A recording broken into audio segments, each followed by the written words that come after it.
Hello, everyone. Welcome to the Real Estate Experience with your host, myself, Sterling White. And I want to start things off thanking everyone so much for the support since the launch of the podcast. It has been quite overwhelming in a good way, of course. So kudos to everyone. It really does mean a lot. So today's subject is going to be how to make that shift from single family to the multifamily side. And what's going on in my world is I have been detailing the progress on 150 unit that have been working through the due diligence. So just now kicking things off with the phase one, getting that completed, which is required by the lender, a property inspection, in addition to a appraisal as well. And there was a little bit of back and forth. So I did request a credit just due to the utilities on the specific property were quite abnormal.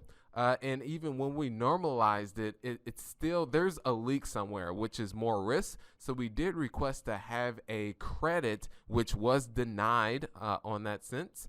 And through that, we still took a valuation of the numbers, and the deal does work. It's just not a home run as what my partner and I would look to have. But in today's environment, as you all aware, is getting those home runs are very, very slim and tough. They're still out there, but if you can get a good deal, snag it because it's more of a long-term play. And yeah, as I alluded to, today's subject is how to make the transition from single family to multifamily, because I get that question quite often is how were you able to take that path and that journey to doing that? So I'm just going to experience share throughout this podcast. And if you haven't already, subscribe to the channel and also go to iTunes if I've been able to provide you value, and leave that 5-star rating. It would mean the world to me. So let's jump right into the steps of how to make that transition from the single family to multifamily. And just a bit about myself, if you're just now coming across me, is born and raised in Indianapolis, Indiana, in the not so good parts of the city. I had a single mother that raised both my brother and I to the best ability that she could. And I love you, Mom, for that. And so anything above and beyond just the standard living, because we were on welfare, Section 8 housing, and the clothes, the new shoes that came out. So I had to figure out a way to earn money. So that's where the whole entrepreneurship bug came into existence for me. And then, so my first product in elementary was Kool-Aid. So took the little plastic bags and sold those to kids throughout the school. And then shifted to Pokemon cards and anything that I can get my hands on in the legal sense, because there was tons of illegal activity that was going on around me to make money. And just the environment that I was in is very tough, as I alluded to. Just prime example, I had one friend I was playing basketball with one day, and in a robbery attempt that night, he was actually murdered, unfortunately, trying to make that maneuver to earn money in the illegal route. So as a kid, didn't really, I knew what was around me, but I didn't know it just was what it was. And how I got started in real estate is 2009, where things weren't going so well. Was able to get into the construction side, worked into that. And that's where I really fell in love with the real estate, but not the construction element. So was able to find a mentor, work with him for completely free for 2 to 3 years, compacted his 20 plus years of knowledge into that time frame. And then to fast forward to where I am now, I was able to get up to 150 single families, and the remaining is multifamily, and have total unit count just under 500 units, and have raised over $11.5 million to take to fund those deals. And with a total valuation of that portfolio is over $26 million. And not perfect by any means. I still make mistakes to this day. I would say a lot more mistakes than I have successes, and it's a team involved is one thing I want to allude to. And one mistake that I just made is I'm not a manager. Is the biggest thing is when it comes to managing people, I tend to, if something's not getting done after the second or third time, I bulldoze people, which is why we were able to get a COO within our company to deal with a lot of the employee side of things. So that just came from some reflection, self-awareness, because I would just want to experience share is everyone has their strengths and their weaknesses. And oftentimes those weaknesses can be blind spots. And that was a blind spot because for some reason I always wanted to be a manager because I felt that was a leadership quality. But I feel there's definitely different ways to be a leader. And I believe I'm more of just leading by example. And I rather take someone who wants to be great and nurture that versus someone a little bit lesser and down the full food chain in terms of their role, and they're just in to get their paycheck. So that's just me personally. But let's just jump right into the content. I went on a little bit of a segue there, but to make the transition, firstly is education. Education is huge. And when I made the transition from when I made the complete transition, and it was more of looking at the pros. So had 150 or so single families. That was quite management intensive. So they were in Indianapolis as well as Dayton. Just think of maintenance requests coming in. You're having to send the maintenance guy over there, over there, over there. So it was very management intensive. It's doable, but it's a lot more infrastructure you need to have. So there's that side. And then just looked at more of the pros that were on the multifamily side, and that outweighed the ones on the single family. So that's when the decision was ultimately made. Then that first deal was actually a 46 unit apartment. So it went from one unit, which was a single family, of course, and up to 150 of those, and then straight to a 46 unit. And I would say the 46 unit took it takes a lot more time to buy 46 individual single families, unless, of course, you find one seller, than one apartment complex. It's a lot more fluid and also easier on the management as well. But those were the pros and cons, and there's, of course, cons with the multifamily, but felt the pros outweighed that, and that's why it just made the most sense. And you have economies of scale with an apartment, and also you have more control of the value, meaning that the NOI, the net operating income, if you're able to push that up, that determines of what your exit is, because more buyers on apartments are more sophisticated and looking at it as a business versus on a single family side, it's not as a business. You can exit to a retail buyer, but depending on whatever the condition of your property is. But don't want to go too far on that. Just want to jump right into the education here, which is, so books that I personally read. One was Multifamily Millions by David Lindall. I would say that was a great book. And it was, when it comes to real estate books, I just find a little bit mundane, but this one was very fluid in terms of engaging and wasn't very bland. So that was one really good book, and it really takes you from start to finish. Not affiliated by that book by any means, but you can get that on Amazon for very cheap. Second thing I did was network on biggerpockets.com with others who have been there and done that.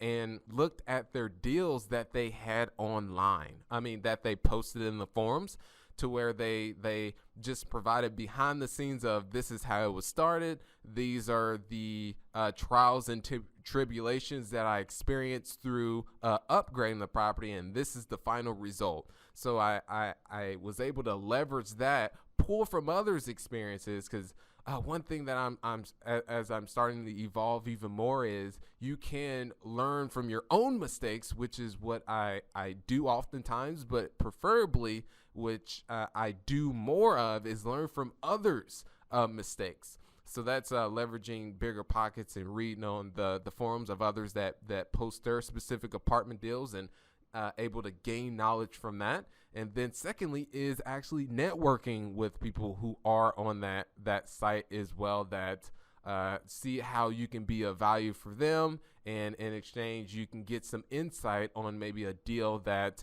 you end up looking to take down, which is the exact process that I took. on that 46 unit is went through the underwriting process and then sent it over to about 3 to 4 individuals to make sure that the I's and T's were crossed. This is our business plan that we're looking to do. Please poke some holes in it and let my partner and I know if we're missing something, which luckily we were good where we were at and ended up moving forward with closing on it. And that specific deal was if this is your first time, I'll give you some insights. It was 46 units, needed work and complete rehab, just about $900,000 purchase price. Seller financing put $200,000 down, and then the remaining $700 was a mortgage from the seller, and then raise an additional $685 to take care of improvements. So that's pulling back the curtain on that. And more education is looking at YouTube videos by Grant Cardone. As his earlier material was all about multifamily when he was transitioning from the sales to multifamily. It was very practical information about not only getting started in real estate, but understanding the technical terms, what to look for, what to watch out for. So looking at his earlier material, I would say was very clutch.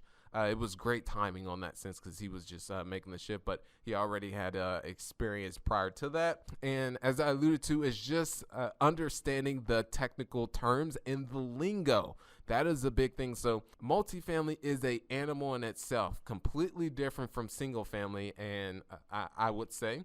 And I like to use the 80-20 principle, meaning that out of the 100% that's out there of all the lingo, the terms, how to structure deals, there's so much out there. If you can cut through to the 20% that is actually going to give you the 80% of results, that's what I'm looking for. Meaning that when you are going to purchase a property from a seller, the main things that you need in order to provide a educated offer is just simply the T12, which is the trailing 12 financials, the profit and loss, as well as a rent roll. And then you can take that and run with it, and that'll give you historical data in terms of how the property was operating. And then also, if you're looking to do a value add, you can pull comparable properties and say, okay, this is what I'm going to push my rent up to. And then based upon that, whatever your return on investment that you're looking for, that's how you formulate your offer. So that's how the education works, but you always want to have the knowledge. I'm still learning multifamily myself in real estate because I feel that there's so many things that's in this field, but there's really 20% that you can run with and be able to put people in the remaining places of the other 80%. So secondly is deadline. This is by far my favorite. Deadline is giving myself a month, giving myself one of these to where to not run into analysis paralysis, meaning that do all of this necessary research, as I alluded to the education side, and say a month and a half is when I'm actually going to start taking action, meaning that do all those necessary steps. Month and a half is done. That's when I'm going to start coordinating with brokers to have deals sent over.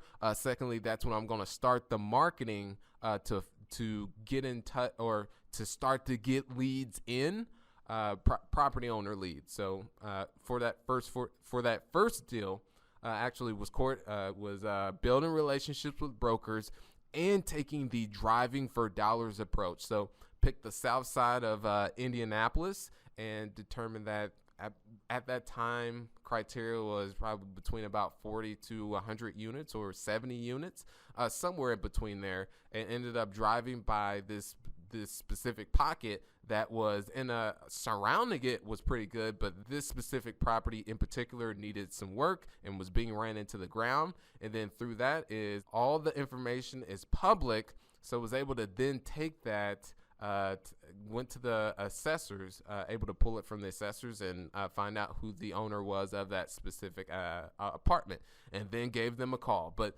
that's what I mean by setting the deadline of, okay, this is my education that I'm going to take. And because there's never, I would say personally, you can never know it all. So make sure I get the necessary information and education and then go to take action and commit first and then figure the rest out later. So having that deadline. And going into the next point is just the leap of faith. So now you've got that 20% that you need. And I'll just give you a prime example of what I mean by that is I'll give you some technical terms. So T12, as I alluded to, which is the trailing 12 profit and loss, the rent roll, which is simply a ledger that showcases the security deposits of the tenants, what they're paying, if there's any pet fees, and the duration of their lease. And then there's cap rate. There is NOI, which is net operating income. There is internal rate of return. So these are the most common ones that are used. There's some ones that on top of that. Preferred return is another one, but that's getting a little bit more above on the sophistication level. And as I alluded to is once you take that leap of faith, it's just jumping in and taking the action. So coordinating with brokers to start sending you deals, and then also driving for dollars approach, which is what was taken on that first 46 unit, and then doing more outflow in order to get inflow. Because in today's environment is you need a ton of deals at the top of the funnel is what they like to call it, that are in your pipeline in order to have more of a higher chance to find one that works for your number. So if you're just working 5 to 6 deals and that's the total that you're working on, when 1 or 2 deals go or 1 to 2 deals don't work, then you're so reliant on the other 4. But if you're working about 300 to 400 in terms of prospecting and one doesn't work out, you're on your side like, oh gosh, now I've actually got more time to focus on the other ones. Of course, you want to follow up with that one, but it's just about having that mindset of abundance, pushing out as much as you can to get more leads into your system. So for me personally is just ended up throwing on more markets. So Kansas City, Missouri, as well as St. Louis, to start calling more additional owners to gauge them whether or not they're interested in selling. If they're not interested in selling, then that's when we keep following up until they become interested. Because what I've seen is it comes down to timing in this game, meaning that anything can happen. One example I love giving to people, or I'll just give you an example now. There's a individual, it's 150 unit, just under 160 units in Louisville, Kentucky. And I would say over the past year, the owner has mentioned that he will be sending over the financials and that he is ready to sell.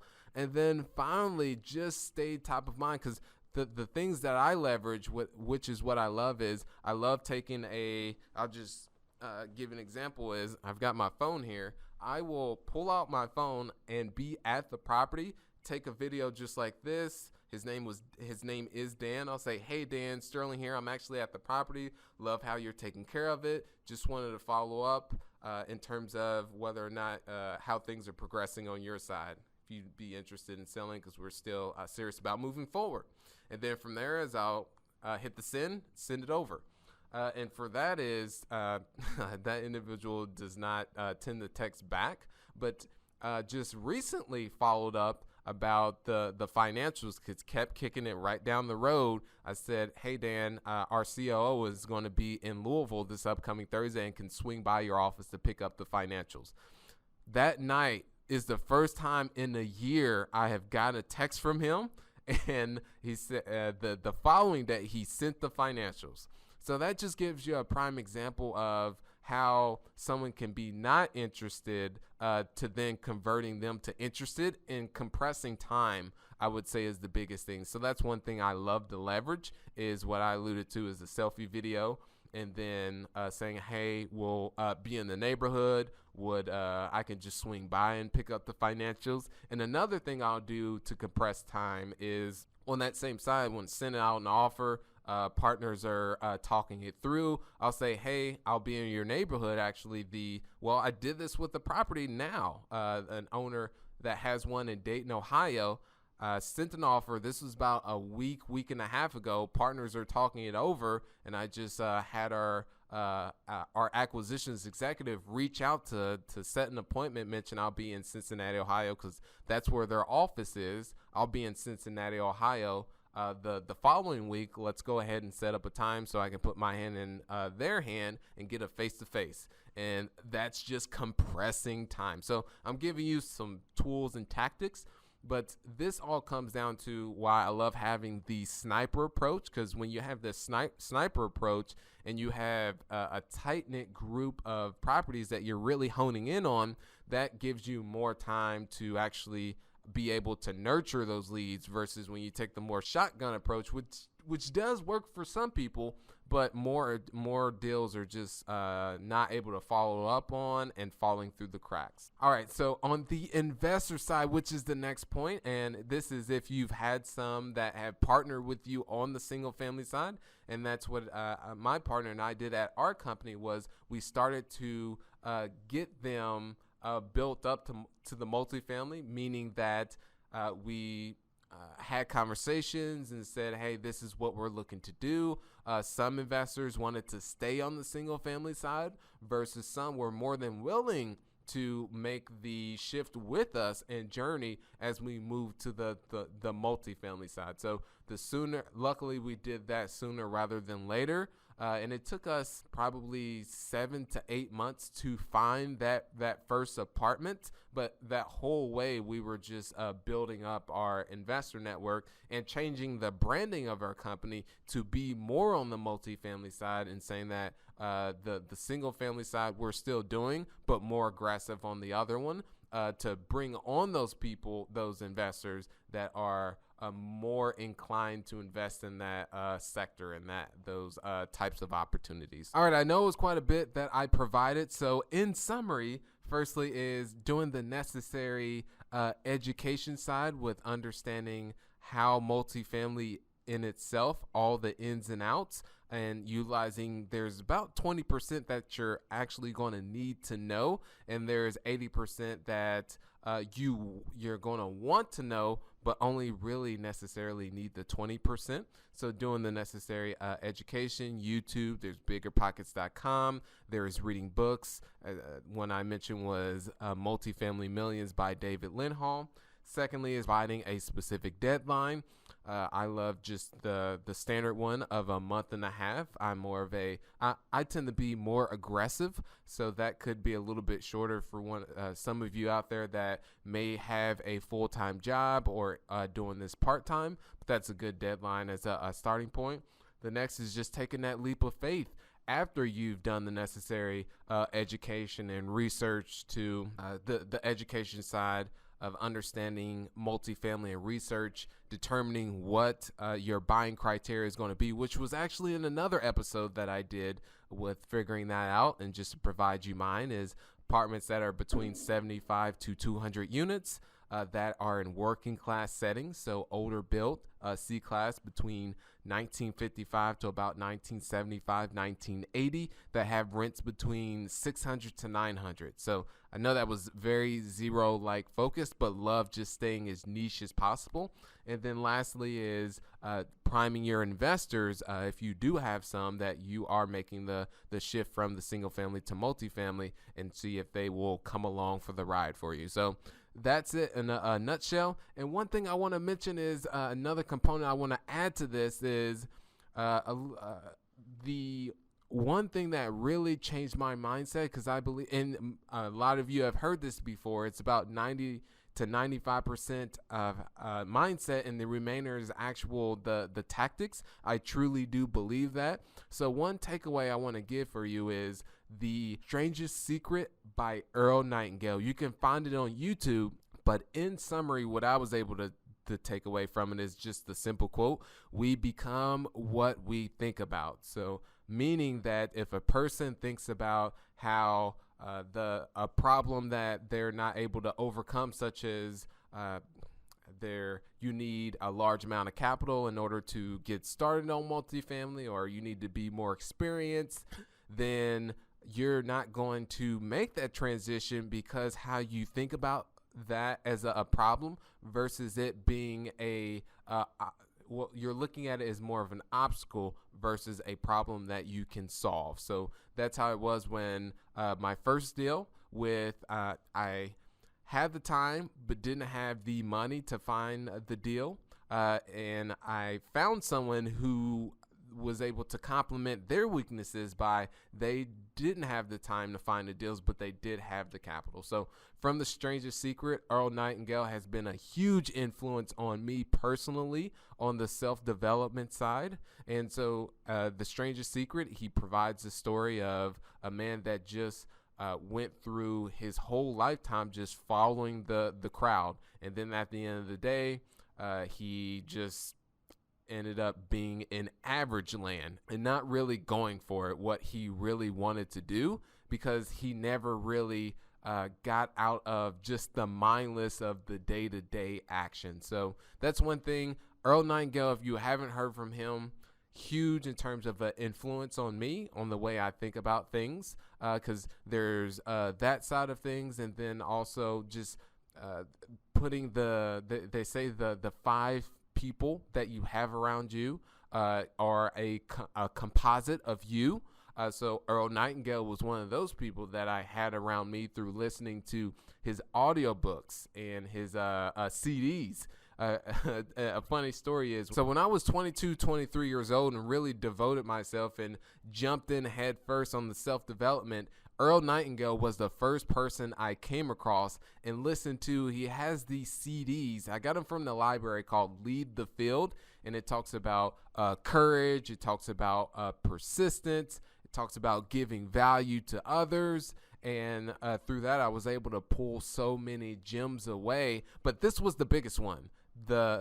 We become what we think about through the Strangest Secret. So give it a listen. It's on YouTube, and he is actually the one talking through it, which I thought was really cool that you can find that on YouTube. The power of YouTube.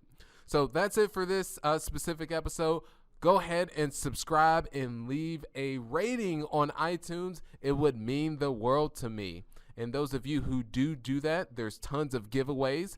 There's this book right here, which is From 0 to 400 Units. If you're wondering, that is my Rubik's Cube actually over there that I use as a follow-up. I send that to owners. But those of you who do subscribe on iTunes and send over a screenshot that you will not only subscribe, but also left a rating as well, that you will receive a copy of the book along with the audio version. Also thrown into that is a phone call with myself, and also a ultimate guide to buying multifamily in my first apartment purchase case study. So tons of giveaways, and that will be at the end of each week, picking 2 individuals to receive that. So thanks everyone. Enjoy the rest of your lovely days and be great. Thanks for listening to The Real Estate Experience. If this has brought you any value, please subscribe and leave a 5-star rating.